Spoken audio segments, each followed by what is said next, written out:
সুজন, কোথায় তুই? তৈরি হয়েছিস? তোর স্কুলে যাওয়ার সময় হয়ে এলো তো। হ্যাঁ মা, তৈরি হচ্ছি। ওই তো তোর বন্ধুরা তোকে ডাকতে এসেছে। জলদি খাবার খেয়ে ওদের সাথে একসাথে স্কুলে যা। সুজন, বাড়িতে আছিস? চল, স্কুলে যাবি না? এই তো বাবা, কেমন আছো তুমি? মা, ওদের বলো আমি বাড়িতে নেই।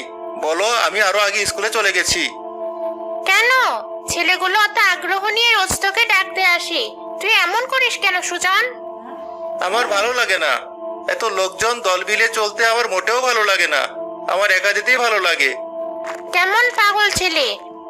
বাবারা, তোমরা তো কষ্ট করে এসেছো, সুজন তো বাড়িতে নেই, ও আরো আগে স্কুলের জন্য বেরিয়ে গেছে।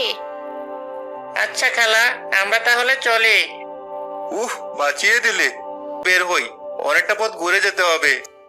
মানে, তোর স্কুল তো কাছেই, এত ঘুরতে হবে কেন? স্কুল পালিয়ে অন্য কোথাও যাস বুঝি? মা, আমি সোজা পথে যাই না। ক্ষেতের ভেতর দিয়ে, আলপথ দিয়ে, বনের ভিতর দিয়ে যাই। গাছপালা, পশু পাখি, প্রকৃতি এসব দেখতে দেখতে যেতে আমার খুব ভালো লাগে। মানুষের সঙ্গ আমার ভালো লাগে না। আমার ছেলেটা এমন কেন? এই বয়সী ছেলেদের কত বন্ধু থাকে, কত আনন্দ করে।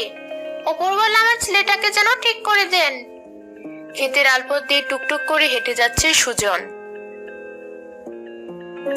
আমি বুঝি না, মানুষকে মানুষের সাথে কেন থাকতে হবে? এই যে গাছ, পশু পাখির কাছে কত শান্তি।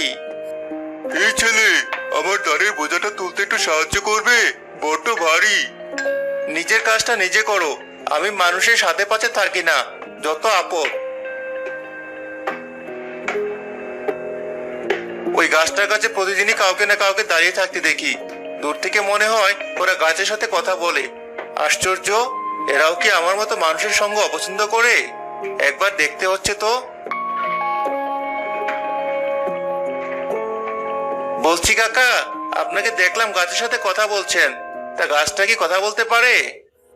হতচ্ছাড়া বাদর, তোকে বলতে যাবো কেন? বয়স্কদের সাথে কিভাবে কথা বলতে হয় সেটা শিখিসনি? বলে কিনা গাছের সাথে কথা বলি। যাক বাবা, আমি আবার কি করলাম? আমি তো শুধু জানতে চাইলাম ওখানে কি হচ্ছিল। সত্যি মানুষ ভীষণ অদ্ভুত, সেজন্যই তো মানুষের সাথে থাকি না আমি। না, আর জিজ্ঞেস করে কাজ নেই। স্কুল থেকে ফেরার পথে আমি নিজে একবার গাছের নিচ দিয়ে ঘুরে আসবো, তাহলে নিজে জানতে পারবো ঘটনাটা কি। যাই এবার, স্কুলে দেরি হয়ে যাচ্ছে।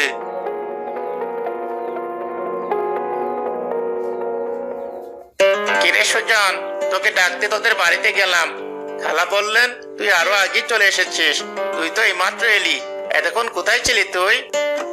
তা জেনে তোর কি কাজ? তুই তো এসে গেছিস সময় মতোই। তাহলে আমাকে নিয়ে তোর এত চিন্তা করতে হবে কেন?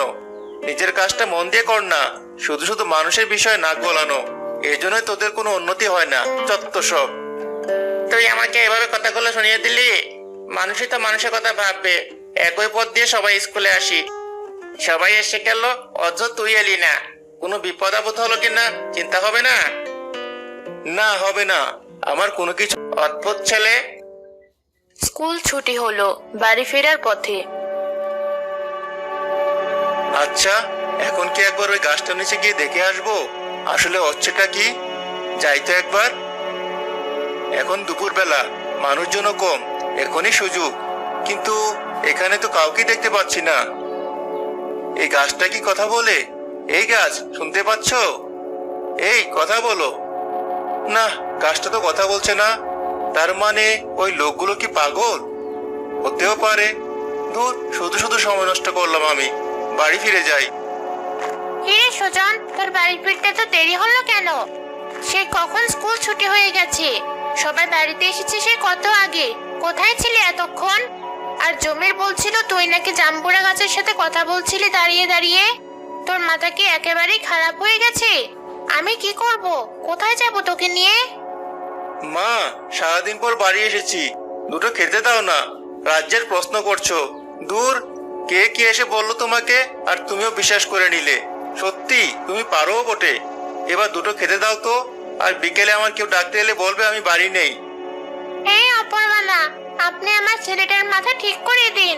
ছেলেটা কেন যেমন পাগলামি করে আর ভালো লাগে না আমার। পরের দিন স্কুল থেকে ফেরার পথে। কাল কোনো কিছু দেখিনি তো কি হয়েছে? আজ আমি দেখেই ছাড়বো এই গাছে কি আছে।